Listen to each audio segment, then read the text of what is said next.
Hey everyone, welcome back to my YouTube channel. My name is Shefali and today's video is going to be on the topic valency of elements. So if you don't know how to calculate valency of an element and what are the types and why do we minus 8 minus the number of valence electrons, and if you don't know what are valence electrons, no worries. This video is going to answer all your questions. All you have to do is watch the video till the end, and also if you like my efforts, please like, share and subscribe to my channel. Okay?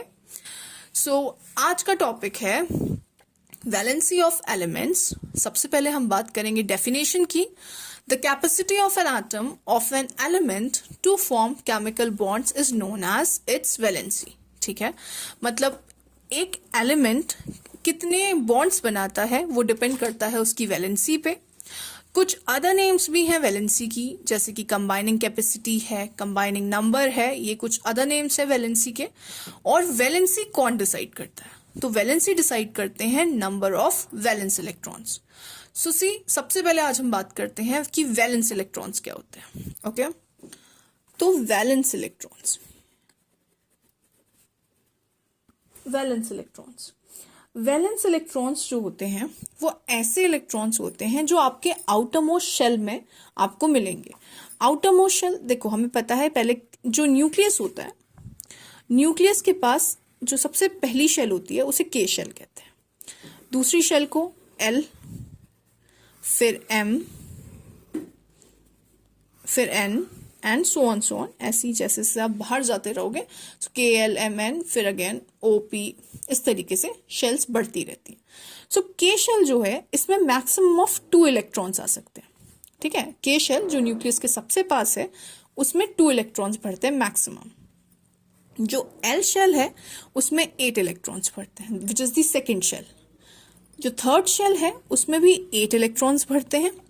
And जो fourth shell है उसमें आपके 18 electrons भरते हैं. फिर जो fifth आती है उसमें भी 18 इलेक्ट्रॉन भरते हैं. एंड देन फिर 32 इस तरीके से. उतना लंबा वैसे आपके कोर्स में आएगा नहीं. सो आप याद रखें, सबसे पहले 2, फिर 8, 18, देन 32 इट इज. ओके, सो अगर हम बात करें, लेट्स टेक एन एलिमेंट, जैसे कि मैं सोडियम ले लेती हूँ. ओके, सोडियम का एटॉमिक नंबर 11 होता है. सबसे पहले अगर मैं इसका इलेक्ट्रॉनिक कॉन्फ़िगरेशन बनाऊं तो मैं पहले लिखूंगी के शेल, फिर एल शेल, फिर एम. इतने में मेरा काम हो जाएगा. So I am not writing further. Total number of electrons, जितना हमारा एटॉमिक नंबर होता है उतने ही हमारे नंबर ऑफ इलेक्ट्रॉन्स होते हैं. नंबर ऑफ इलेक्ट्रॉन्स होते हैं किसके लिए? For neutral atom. ये जरूर याद रखें आप. जो न्यूट्रल एटम होता है उसमें एटॉमिक नंबर जो होता है वो नंबर ऑफ इलेक्ट्रॉन्स के इक्वल होता है. ठीक है, वैसे एटॉमिक नंबर ऑफ प्रोटॉन्स के इक्वल होता है. ठीक है, वो ज्यादा सही रहता है, क्योंकि अगर यहाँ पे चार्ज आ जाए कभी भी आपके एटम पे तो फिर आपको नंबर ऑफ इलेक्ट्रॉन्स के इक्वल नहीं बोल सकते आप एटॉमिक नंबर को. ठीक है, पर सिंस क्योंकि ये एक न्यूट्रल एटम है तो हम ये बोलेंगे कि जो एटॉमिक नंबर है वो नंबर ऑफ इलेक्ट्रॉन के बराबर है. तो चलो अब फिलिंग करते हैं कॉन्फ़िगरेशन में. हमें पता है कि के शेल के अंदर 2 इलेक्ट्रॉन्स आते हैं. ठीक है, तो 2 इलेक्ट्रॉन्स भरेंगे. फिर 8 आते हैं. ठीक है, अब देखो 8 + 2 = 10. और हमारे पास कितने इलेक्ट्रॉन्स हैं? नंबर ऑफ इलेक्ट्रॉन्स कितने हैं सोडियम में? That are 11. सो 2, 8, 10, इसका मतलब यहाँ पे 1 इलेक्ट्रॉन जाएगा. सो ये जो लास्ट शेल में जो इलेक्ट्रॉन्स जाते हैं, जितने भी इलेक्ट्रॉन्स होते हैं, उन्हीं को हम बोलते हैं valence electrons. These are known as valence electrons. और आपके वैलेंस इलेक्ट्रॉन ही डिसाइड करते हैं कि आपकी वैलेंसी क्या रहेगी. जैसे कि यहाँ पे वैलेंस इलेक्ट्रॉन 1 है तो यहाँ पे वैलेंसी भी क्या हो जाएगी? 1 हो जाएगी. सो 1 विल बी दी वैलेंसी. तो जो सोडियम है उसकी जो वैलेंसी होती है, सोडियम की जो वैलेंसी होती है that is 1. Okay, let's take another example. अभी हम सल्फर का एग्जाम्पल लेते हैं. सल्फर का एटॉमिक नंबर होता है 16. ओके, तो कॉन्फ़िगरेशन भरते हैं. सबसे पहले के आएगा, फिर एल, फिर एम, फिर एन. ओके, सो के शेल में आपको पता है मैक्सिमम 2 इलेक्ट्रॉन्स होते हैं. सबसे पहले आप ये देखो, नंबर ऑफ इलेक्ट्रॉन्स कितने हैं सल्फर में। नंबर ऑफ इलेक्ट्रॉन सल्फर में 16 है।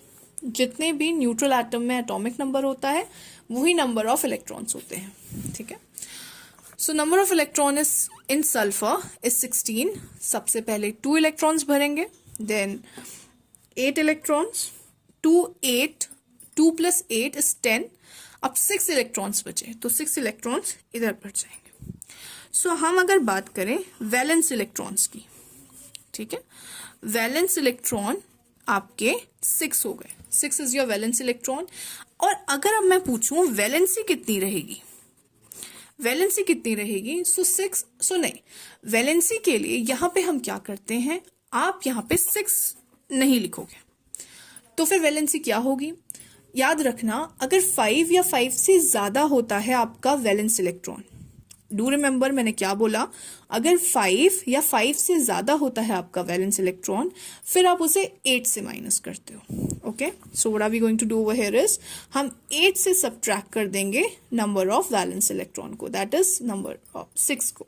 सो 8 माइनस 6 इज 2। सो 2 आपकी वैलेंसी हो जाएगी। This is your valency for sulphur. So see, इसीलिए हम ये बोलते हैं कि जो वैलेंसी होती है मेटल की, वो हमेशा क्या होती है, number of valence electron in its atom. जैसे सोडियम के लिए था, ठीक है ना, एग्जाम्पल इसका हमने अभी डिस्कस किया है सोडियम। सोडियम में आउटर मोस्ट जो वैलेंस इलेक्ट्रॉन थे, ठीक है, वो 1 था, तो इसीलिए वैलेंसी भी 1 हो गई। वेयर एज अगर आप बात करो वैलेंसी ऑफ नॉन मेटल्स की, तो 8 minus number of valence electron होता है। सो एग्जाम्पल इसका हमने डिस्कस किया है सल्फर को। आउटर मोस्ट इलेक्ट्रॉन उसके 8 होते हैं, जिन्हें हम वैलेंस इलेक्ट्रॉन कहते हैं। तो 8 में से 6 को अगर हम माइनस करें, सो दैट इज 2। ओके, सो ये याद रखना, आप इस तरीके से आप बता भी सकते हो कि कौन सा मेटल है, कौन सा नॉन मेटल है। अगर कंफ्यूजन होता है आपको मेटल नॉन मेटल में, तो ये एक बेस्ट तरीका है उसको डिटेक्ट करने का।